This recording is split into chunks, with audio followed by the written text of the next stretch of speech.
Hello. Good evening. Thank you for coming. For those that don't know me, I'm Ben Rawlins. I'm the director of Black Mountains College. It's lovely to see you all here.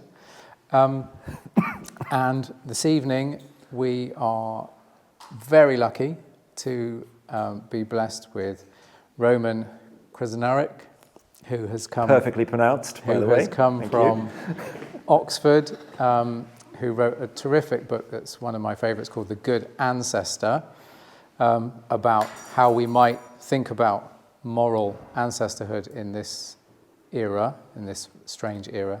And his new book, which he's going to talk about today, The History of Tomorrow. He's a research fellow at Oxford University and founder of the world's first empathy museum, which I found out this evening. So he's going to speak, I'm not going to interrupt, and then we will open for questions as usual. So over to you, Roman. Thank you very much. Thank you.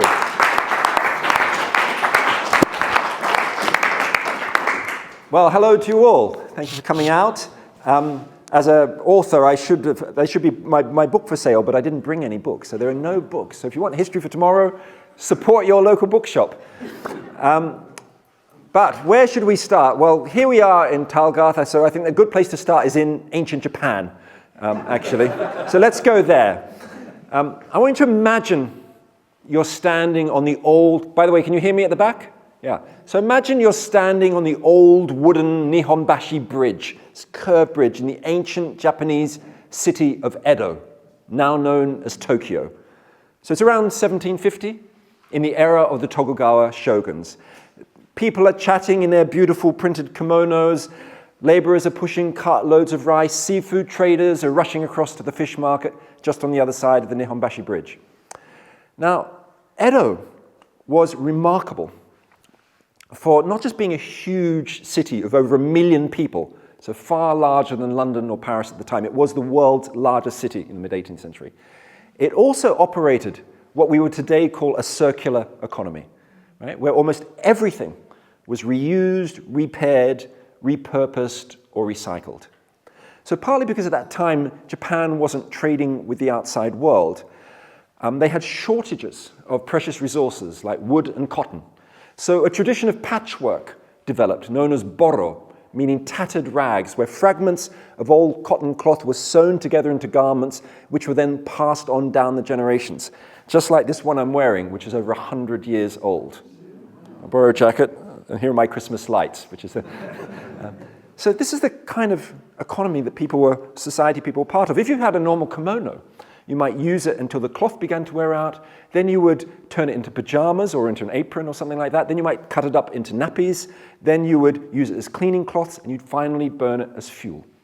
There were thousands of circular businesses in Edo, Japan, in Tokyo in the mid-18th century. There were people who would collect candle wax strippings to be remolded. Down-and-out samurai would be repairing old bamboo umbrellas.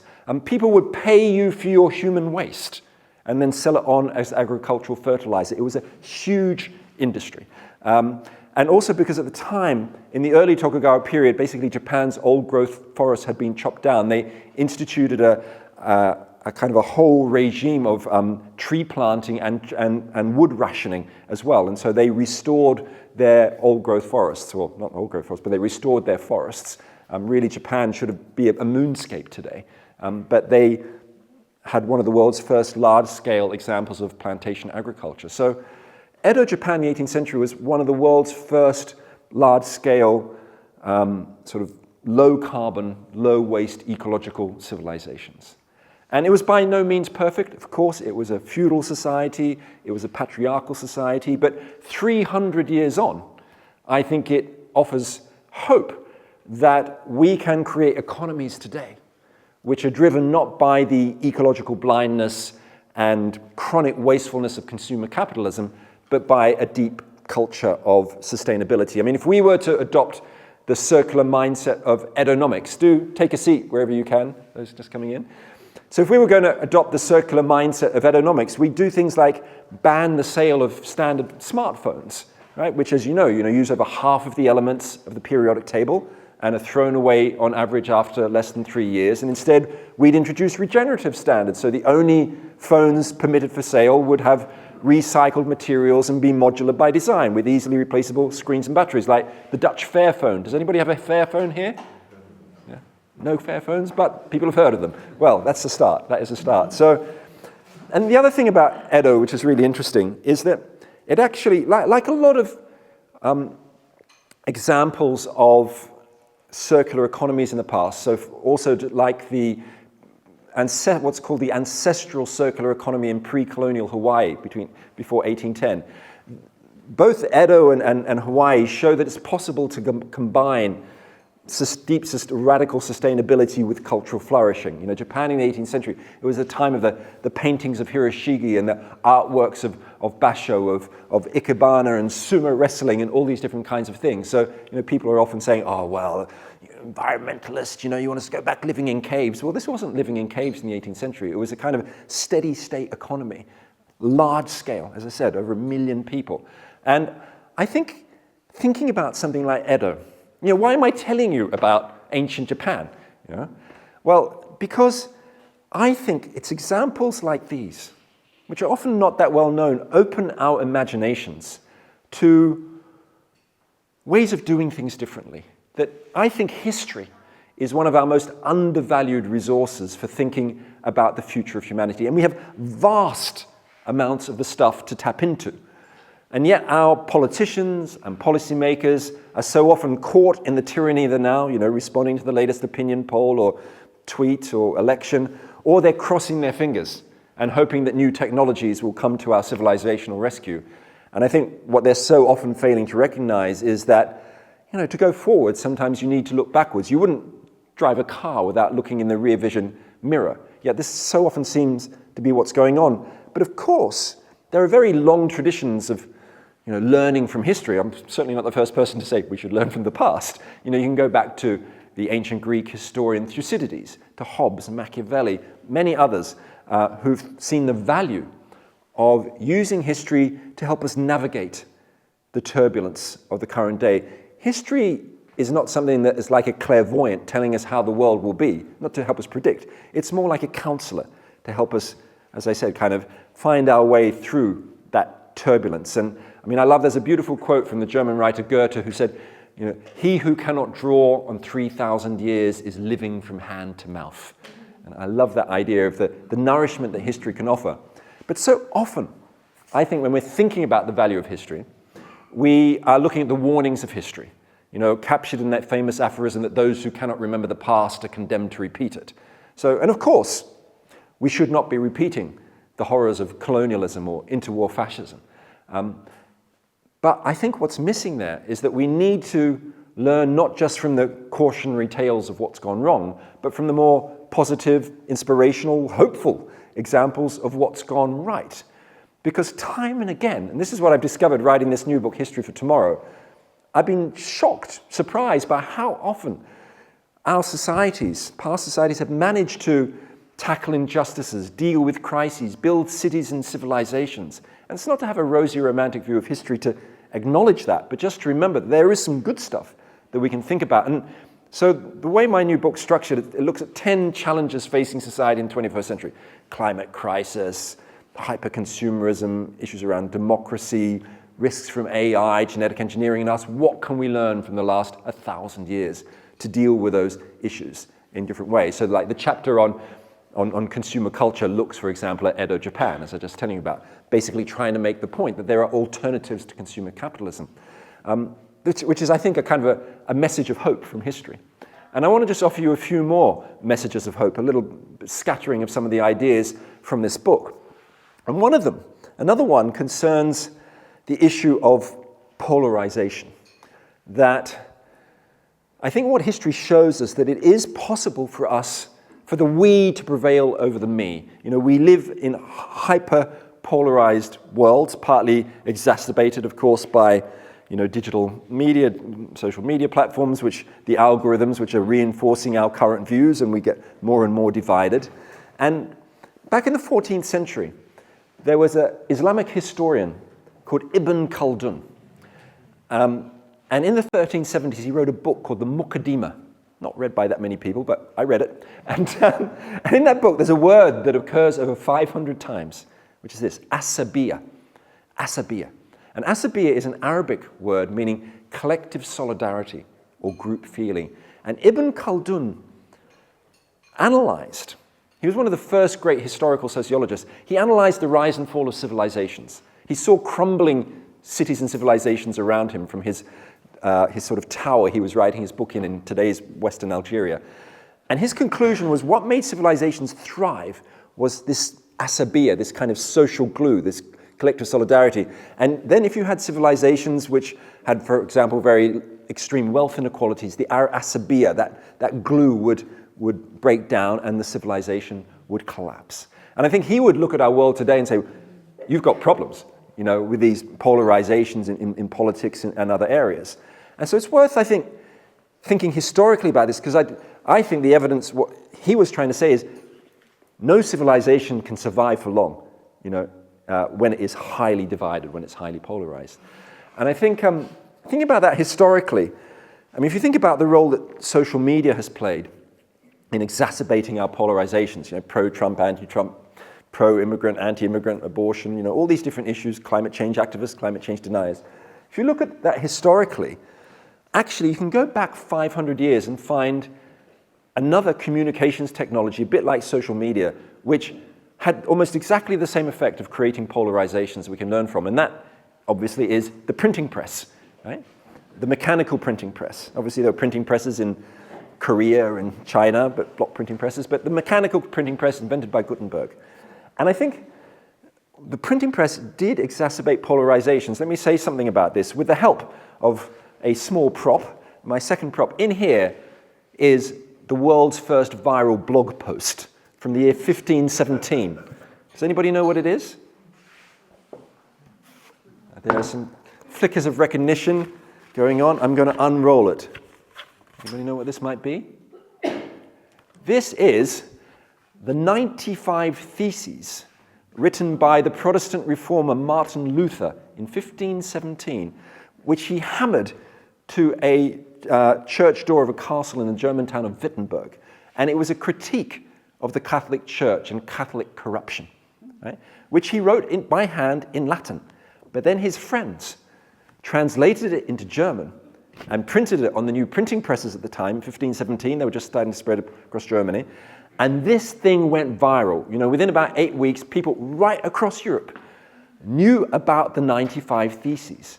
And this kick-started the Reformation, the rise of Protestantism. It enabled them to challenge the Catholic Church and the power of the papal hierarchy. And Martin Luther was a smart social media operator at the time, so he realized, this printing thing is pretty good, and also doing it in German, not in Latin, so that people could read it. So he then translated the New Testament into German, and in the first 10 years of the Reformation, between 1517, 1527, of the 6 million pamphlets published in Germany, 2 million were the works of Martin Luther, various editions of his Bibles and pamphlets, absolutely extraordinary. But the thing that it also did was that it inflamed religious warfare. The historians of printing point out very clearly that the incredibly successful use of the printing press by Protestant reformers, it basically accelerated the clash between Protestants and Catholics. It led to tens of millions of people dying in the wars of religion. So the printing press was not the only cause of those conflicts, but it took it onto another level, very much like social media is being used today to polarize us and create conflicts. And in fact, the other thing the printing press did is that it was responsible for the invention of fake news in the 16th century. So in the 1530s, there was this explosion of fake news stories about so-called witches, women who'd apparently done things like ridden on a broomstick with the help of the devil to burn down a town in the Black Forest in Germany. And in Britain between 1530 and 1680, about 500 people, mostly women, were executed for the crime of witchcraft. In Germany, it was 25,000, right? And these stories were spread by the printing presses because the commercial printers loved these stories about witches, so-called witches, which spread like wildfire again across Europe. It was a really fantastic way for them to sell the early equivalent newspapers, their broadsheets. So, I can't help. I remember just last summer. Remember the far right riots across England, particularly north of England, but also where I lived in Oxford. I can't help. And spread by fake news about apparent immigrants, undocumented asylum seekers who had apparently committed crimes. Total fake news. But when you look at that, I can't help think about what was going on in Germany in the 17th century. So we've had this before. Of course, it's accelerated at a much greater speed and scale. But the printing press has a lot to answer for, right? But the printing press also had some positive results in later years when it combined with another very important technology, which was the coffee house. Right? So coffee houses spread from Turkey in the 17th century. By around 1700, there were 2,000 of them in London alone. And if you walked into one of the coffee houses, like on the Strand or Fleet Street or something like that, you would not only get not a cup of coffee, you get a bowl of coffee that you could sit on for all day for a penny. But you would also notice when you walked in that there were tables like this, communal tables, in most of them, where they were covered with the periodicals and pamphlets of the day. This is where the printing press came in. And you would sit down and talk to strangers.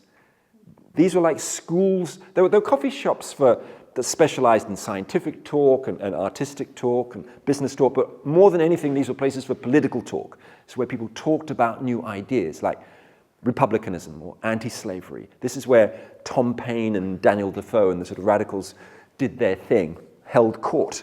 And in a way, the coffee houses were kind of schools of democracy or schools of citizenship. And they contributed to the sort of opening out of ideas about liberty and about democracy. So when I think about the coffee shops and the problem of polarization today, because in a way, what the coffee shops were doing, they were creating that asabiya, that social glue, not between everybody, they were male-dominated, but you do get people from different classes mixing there. They were called penny universities at the time because of that, the way that they mixed people socially. But if you think about it today, how might we learn from that history? How might we create the coffee houses of the 21st century? Well, I think one thing to think about it is to think about, can we create digital coffee houses? Which you might think challenging because most, as you know, political chat rooms online and so on are just places of people being rude to each other and invective. But I came across a really interesting project recently in Germany called Deutschland spricht, Germany talks, Germany speaks. It was started by a newspaper, Die Zeit, one of the biggest newspapers, in 2017. And what they did is this, and they're still doing it. They get people to go online and fill out a very simple form, like a survey form of their political views. And then they match you with someone whose views are the opposite, right? To have conversations face-to-face on a very simple online platform. More than 100,000 people have taken part in these conversations. Sometimes they're on a general theme like migration, or sometimes they're just more it's like everyone 3 o'clock on a Friday, boom, talk with someone whose views are almost certainly the opposite of your own. And there was a recent Harvard study I was reading about this program, which is now spread to other countries as well.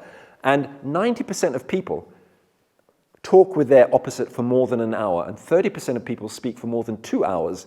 And these conversations reduce polarization by about 78%. Of course, hard to measure that, but they don't get people to radically change their views.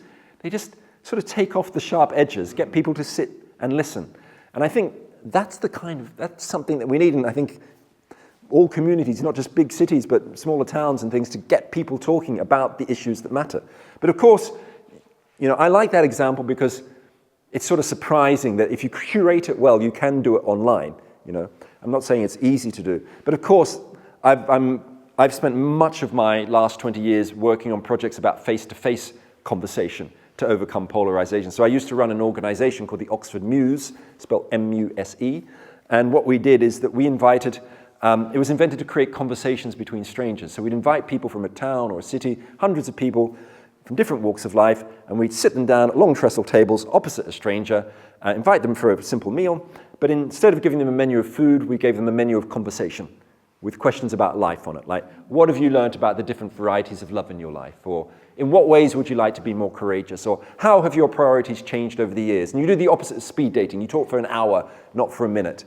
And I think I mean, there are many projects like this around now, but I think designing asabiya, designing that contact, that connection is so essential in a polarized world. We need to work hard to do it. And I think the coffee shops of the past, in a way, again, open our imagination to thinking about ways of doing that.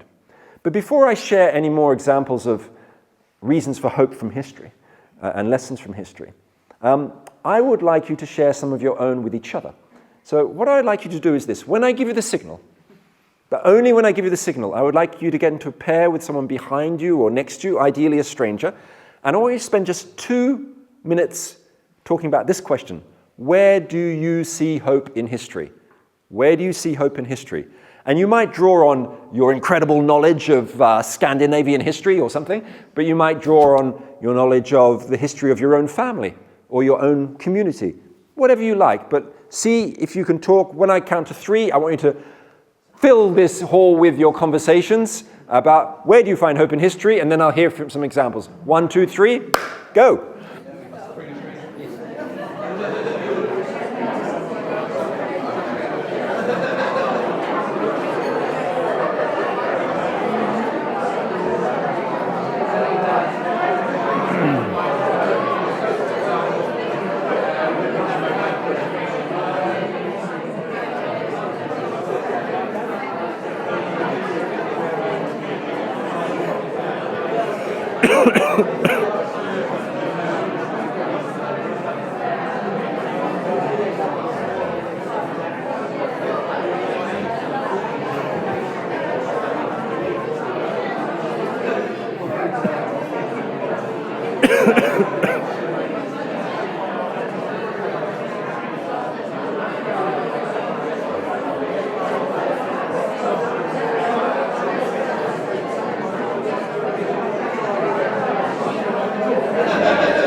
One more minute. 1 more minute.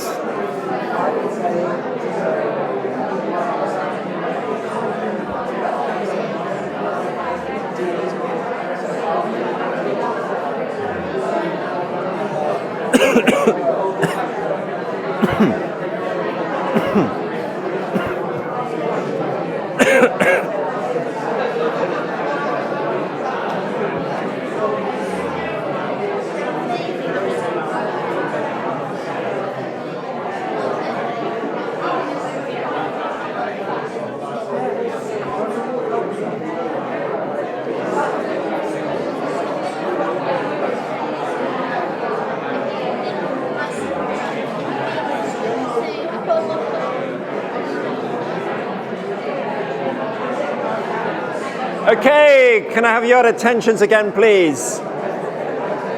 Thank you for your disobedience. I love it. Hello, can we continue? Thank you. Yes, let's do that. That's what works. The magic. Sorry to interrupt your conversations. In fact, why don't we just hear very briefly from a few people? I'd love to hear your example of, oh God, I just got terrible foot marks all over this, where you find hope in history. Do you want to just raise your hand and just give us a short sentence or a phrase or something quick? An example of hope from history here. Do you need the microphone or if it's being recorded? Hi. I was thinking about 5,000 years ago, but BCE that is, in an area which is now Ukraine. You've got a group of people living in circular communities. There are no kings, there are no hierarchies, there are no priests, and they're sharing the surplus and they're farming together, and they're all living in circular dwellings which are all exactly the same. And that sense of mutual aid and respect for nature and one another, I think would be lovely example. Dawn of everything. Yeah. Other examples? I think possibly the mass trespass in 1932. Yes. That's a very nice one. We're going to talk about disruptive movements in a moment. I was thinking about the miners' strikes in South Wales, particularly, and around the role of women and communities and families around supporting, and the solidarity they felt with global labour movements, and the activation of social consciousness through that. Brilliant example. Any others? Let's go down here. I was thinking of your Museum of Empathy, thinking of Edith Stein, who is now one of the patron saints of Europe.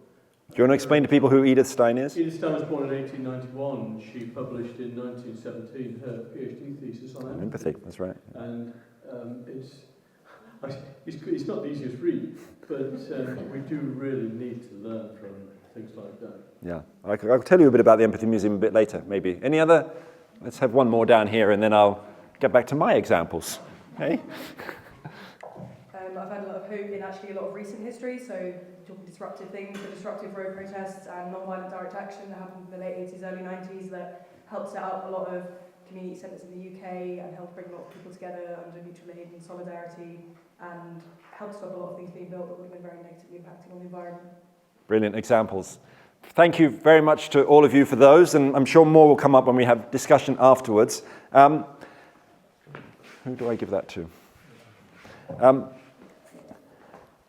So let me give you a few more of the examples which appear in my book, and some of them sort of connect, aren't those examples. It just shows how many kinds of things we could be drawing on, right? I mean, I've got dozens of examples in my book. I mean, one of them I was just thinking of here because we were just talking about Spain, actually, and because Valencia has been in the news, connects with the global water crisis, which will take many forms, but one of the forms it will take, as you know, will be extreme water stress and scarcity in many parts of the world, not just in sub-Saharan Africa and places like that, but Southern Europe, in Belgium, all sorts of places. We know cities like Barcelona have already been rationing water, like in Delhi.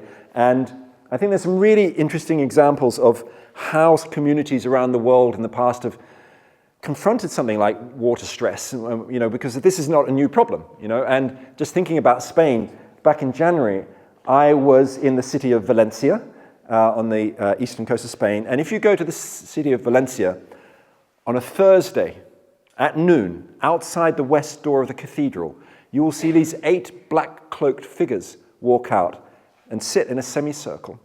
And they are the Tribunal of Waters, the Tribunal de las Aguas. They are a democratically elected water court. And they are elected by local farmers from the Valencia agricultural hinterland, where we get our Valencia oranges and so on. And they are responsible for making sure that the scarce waters of the irrigation area are shared fairly. So if somebody's been taking more than their fair share or hasn't been looking after the canal, they might get penalized. They might have to pay a fine. And it's an open public hearing. It is the oldest legal institution in Europe, some people say, because this water court has been meeting outside the west door on Thursdays at 12 for hundreds of years. There are records going back to the 16th century, and there's some evidence also that actually the court or some form of court was meeting before the Christian reconquest of the area in the 13th century. So, because a lot of the words they use are Arabic, from the period of Al-Andalus, from the Islamic kingdom of Spain. That existed roughly between the sort of late 8th and 14th centuries, 15th in some places. So the thing about the Tribunal of Waters, of course, is somebody who got very excited about the Tribunal of Waters was the great political institutional analyst Elinor Ostrom, who won the Nobel Prize for Economics in 2009, I think, for her work on the idea of the commons, which is an idea I'm sure most of you are familiar with, that in between the market and the state is a kind of an unseen, unacknowledged part of the economy, the commons, where human societies have very often managed to devise rules to manage sustainably over long periods of time resources like fisheries and forests and irrigation systems and things like that. And Elinor Ostrom went completely nerdy and nuts about the Valencia Tribunal of Waters. If you read her book, Governing the Commons, she goes into incredible detail about all the rules and regulations and how they've managed to sustain themselves over the long term. But it is a wonderful example of how we could be doing things differently. I mean, I look at this country, Britain, let's say, not this country, let's say Britain, or England particularly, the water monopolies the private water monopolies that control water, and which of course are notorious for dumping sewage in the rivers and creaming off super profits. And why don't we, when we think about reinventing them, why don't we think about those models like Valencia, which would sort of imply a kind of community ownership, almost like citizens' assemblies in a sense. Why don't we have much more sort of local democratic common style management of these kinds of entities? And I think these historical examples open our minds to doing things differently like that. But just talking about citizens' assemblies and local democracy, I want to say something about democracy actually, because actually history is fantastically interesting and important for opening our minds for different ways of running our political systems. I mean, I used to be a political scientist many years ago. I used to lecture on democratic history and theory and stuff like that, 25 years ago. When I was doing that, I was incredibly limited in my vision. I basically thought democracy was there was only really one kind of democracy, representative democracy, where we kind of elect politicians, who rule on our behalves, and every few years we put an X on the ballot sheet. But if you look through history, there are so many other ways of running democratic political systems. And I think it's important because we are in an age of democratic fatigue syndrome, where people are turning away. The trust in traditional parties and democratic institutions have been declining across the Western world for 30 years. Today, only 34 out of 179 countries can be classified as liberal democracies, the lowest number for 30 years. People are turning, of course, to the anti-system parties on the far right, hoping that they might, provide in terms of, steady jobs and keeping down energy and food prices and things like that. And of course, we also know that traditional representative democracy has absolutely failed when it comes to the ecological crisis. Since the Rio Earth Summit in 1992, what's happened to global carbon emissions? Well, they've more than doubled. You could hardly think that this is a system that you could hardly have confidence in this kind of system. So it raises that question, can we do it differently? And again, I think looking through history, one of the things you can see is of one form of democracy which I think of as communal democracy. Democracy based on what I call the sort of the 3 Ds of direct participation, so not having elected representatives, but direct citizen involvement, decentralization, and deliberation. So we all might be talking a lot and maybe making decisions by consensus. I mean, British colonial forces stumbled upon this in the 19th century when they were in today's Nigeria and they entered the lands of Igbo communities. And they were kind of confused because they couldn't find any leaders. They were looking for chiefs, going back to the sort of point you were making about Ukraine. They were looking for leaders, they were looking for chiefs or kings. They couldn't find any. Why? Because the way Igbo communities governed tens of thousands of people was through a kind of communal democracy or assembly government where most decisions were made at the local level in villages by men and women reaching decisions by consensus. Sometimes decisions would be delegated up to another level where village elders might meet from different villages and rule in that way to govern issues which covered larger areas. And this kind of tiered bottom-up communal democracy has emerged right across the world at different moments in history. So in Switzerland, between 1524 and 1799, there's probably one of the greatest secrets in the history of democracy. I'd never heard of it until a few years ago.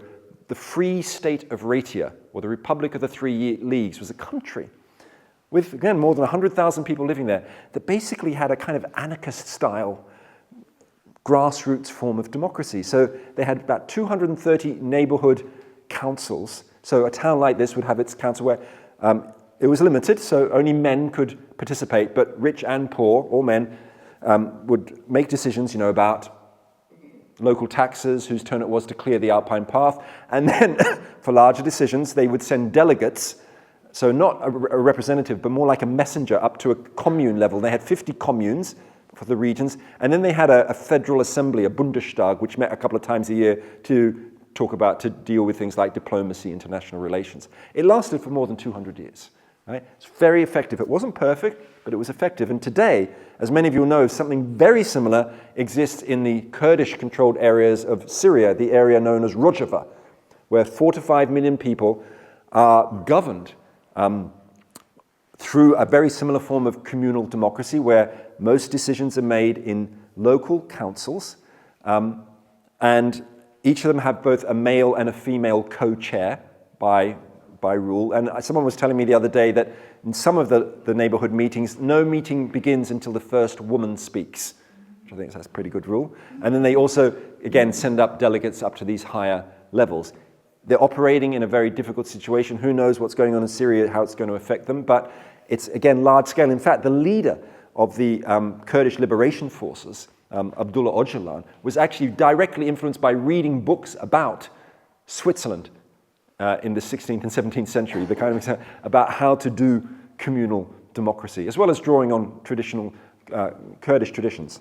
So there's a whole different model of democracy which we could be thinking about today, which I think is so important in an era when we can see how easy it is for sort of far-right strongmen like Trump to kind of capture centralized systems, or for the tech oligarchs to also do it with them, that we need to radically decentralize power. We need to do things like traditionally they started in Brazil in the 1990s in the city of Porto Alegre, the idea of participatory budgeting, where local people might directly decide on how local budgets are apportioned. More than 2,700 towns and cities around the world do participatory budgeting, but it's sort of consistent with that idea of communal democracy. But I think the other thing you can learn from history, another aspect of democratic history is really important, goes back to ancient Greece particularly, which was the idea of the selection of political positions by lottery, right?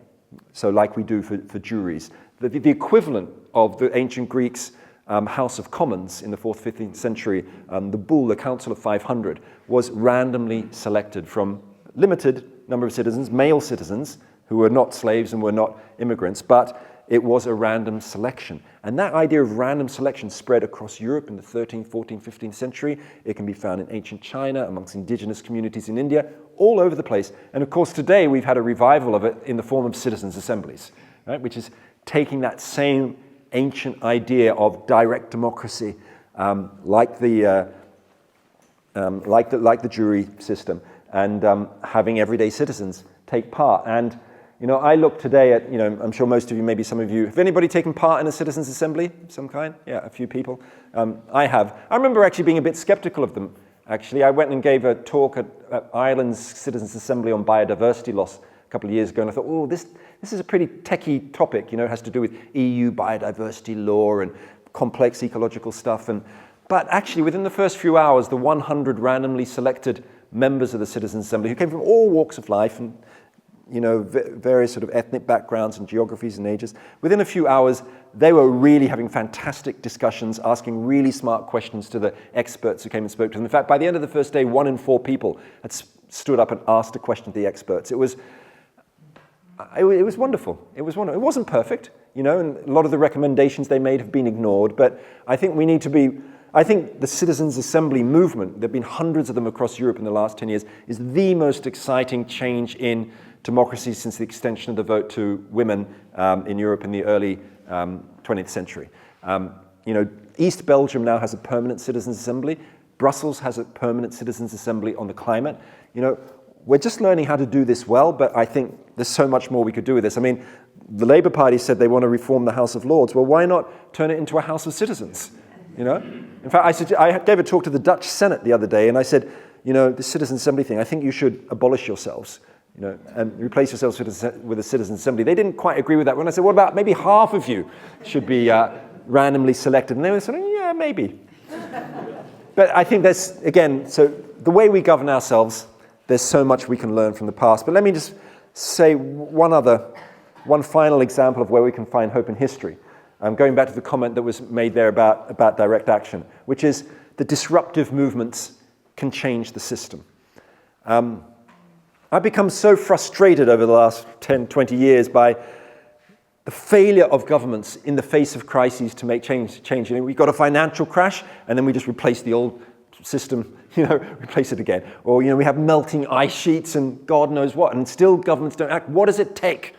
Well, I got interested in this question for my new book, History for Tomorrow, and I started looking at, what are the circumstances in which governments actually do implement radical transformative change at the pace and scale that we need, for example, to deal with the climate emergency. They do it sometimes during wars, You know, you might have rationing. A pandemic, you might stop people flying. But outside those kind of extremes, when do you get it? Well, this is what I found.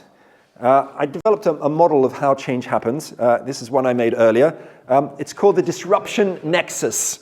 You'll find this in my book. Sorry, it's slightly falling apart here. This is my fault there. We'll put that back up there. The disruption nexus. So this is how it works.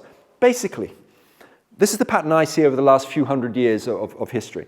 That if you want radical transformative change to happen at speed and scale, three things need to happen together. You need some kind of crisis, you know, like a financial crash or a melting ice sheet or something like that. Then you need disruptive movements of some kind to amplify. Oh, it's falling apart. The nexus is falling apart. To amplify the crisis, to catapult the issues onto the political agenda. And then you need the new ideas, or sometimes old ideas, visionary models to change the old system, right? So, you know, I don't quote Milton Friedman very often, but he did once say, you know, a crisis is an opportunity for change, but the actions that are taken depend on the ideas that are lying around. So we need the right ideas lying around. And just to give you one example of it in practice, think of the fall of the Berlin Wall in 1989, the collapse of state socialism in East Germany. You had these three things going on together. You had a crisis in the leadership in East Germany because they were all arguing about how to respond to Mikhail Gorbachev's reforms. And then you had the ideas, in fact, old ideas around democratic freedoms, freedom of speech, freedom of movement. And then you had the great uprisings in the movements, the disruptive movements in Leipzig and other cities in October 1989, finally in Berlin in November 1989, which tipped the system. And if you think about, for example, the 2008 crash, I think we had two out of the three. I think we had the crisis of the crash, we had the movements, the Occupy movement, but I don't think the new economic models, the new ideas were really embedded enough. Things like degrowth, donor economics, all these modern monetary theory, all these different things which have been emerging more since. And I think that was what's missing from the puzzle. But I think what's really important about this historically is that you can go back through history and see this nexus in operation, particularly the importance of disruptive movements. Let me just say something about that, just for a few more minutes. Let's just travel back to the 1820s, okay? At that time, over 700,000 enslaved people were working on British-owned sugar plantations in the West Indies. And also at that time, many plantation owners and financiers made remarkably similar arguments to today's fossil fuel executives to defend their actions. So they admitted that slavery, like oil and gas production, was morally questionable, but they claimed that ending it too rapidly could lead to economic collapse. So instead they argued that slavery should be phased out gradually over many decades, which of course is precisely the same excuse given by today's fossil energy industry.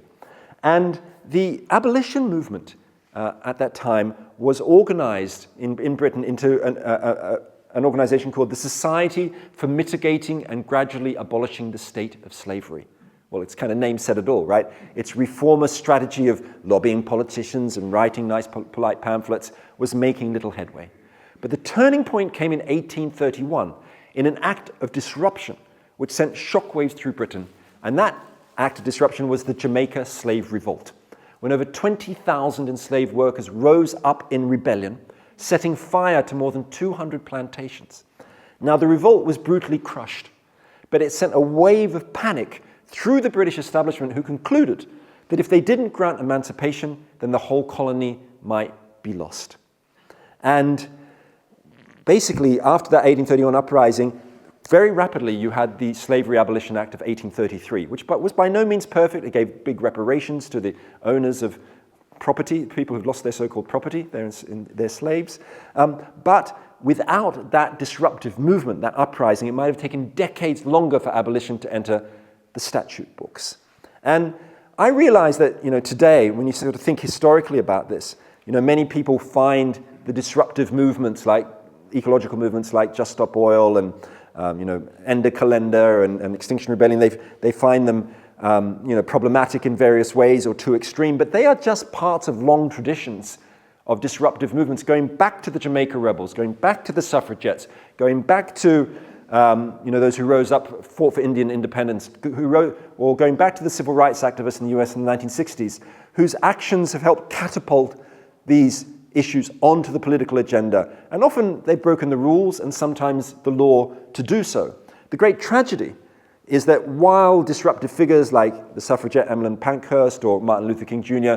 are now celebrated in our children's school history textbooks, their modern equivalents in today's direct action ecological movements are demonized by the press and they are put in prison, right? I recently just sent a copy of my book to Roger Hallam, actually, who's in prison, as you probably know, for Extinction Rebellion, for being on a Zoom call, a Just Stop Oil Zoom call he's in prison for 5 years,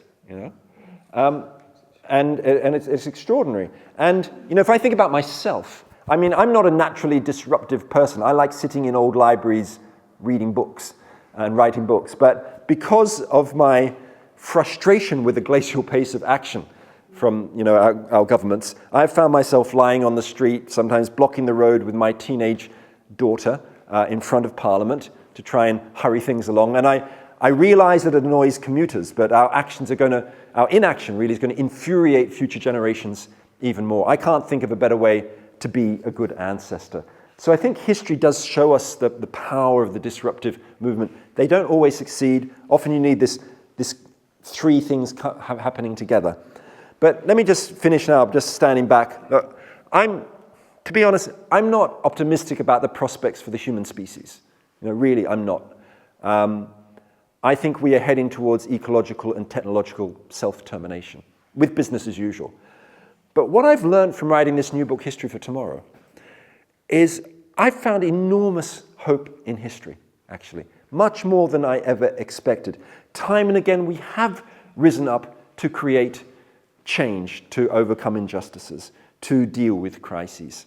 And, in doing so, it's, when I think about it,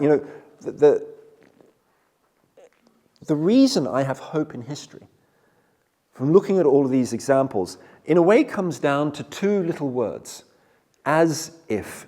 If you look at those who've created change, they've always acted as if change is possible, even when the odds have been against them. Those people who were rising up against British colonialism in India, you think they thought they were going to achieve their goals? They must have thought this is impossible.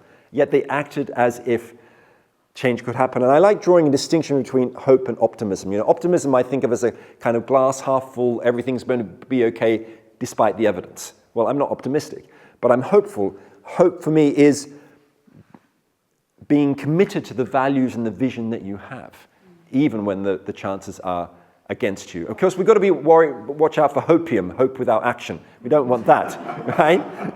But I think it's fair to have hope.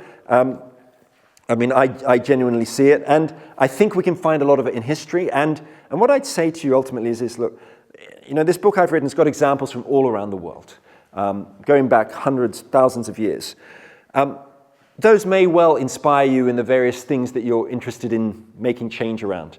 But I think it's also important to dig where you stand. In other words, to dig into the histories of your own communities and families, faith groups, wherever it is, and find the history which inspires you, that feels close to you, that can motivate you, that can galvanize you, and that can forge that asabiya, that collective solidarity that we so urgently need. Thank you very much.